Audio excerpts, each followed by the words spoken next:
পৌঁছে গেছি ফতেপুর সিক্রি ফোর্টে। তো এখন হেঁটে হেঁটে ভেতরের দিকে যাচ্ছি। সবাই এখানে ওয়েট করছি, গাড়িতে করে আমাদের নিয়ে যাবে। তো এখানে ওয়েট করছি,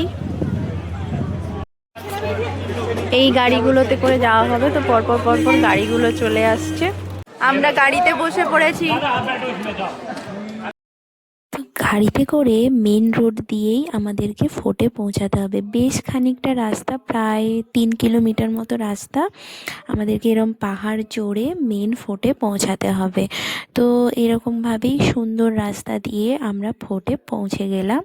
এইটা হচ্ছে মেন ফোর্ট। তো এইখানে আমাদের একটা গাইড দিয়ে দেওয়া হয়েছিল, যিনি আমাদেরকে গাইড করে চারিদিকটা ঘুরিয়ে দেখিয়েছেন। আর এই ফোর্টে হচ্ছে জুতো খুলে ঢুকতে হবে। ইনি ছিলেন আমাদের গাইড। তো উনি আমাদেরকে সমস্ত ইতিহাস বলে দিচ্ছিলেন যে এখানে কি কি ঘটনা রয়েছে, কেন এই ফোর্ট বানানো হয়েছে। তো ফোর্টের ভেতরের স্থাপত্য কিন্তু দেখার মতো।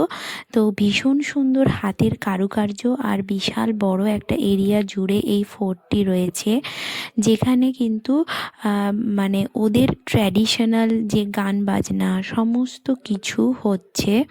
তো এখানে বেশ একটা পবিত্র জায়গা আমি মনে করি। तो ये देख रहा है बुलंद दरवाज़ा है, जो अकबर ने गुजरात को जीतने के बाद बनाया था। और ये अकबर के दासियों के बैठने की जगह है, रूम, जो 4 से 3 दासियाँ बैठती थी। अकबर के वेलकम के लिए यहाँ जेंट्स खड़े होते थे, रानियों के वेलकम के लिए 4 से 3 दासियाँ खड़ी होती थी।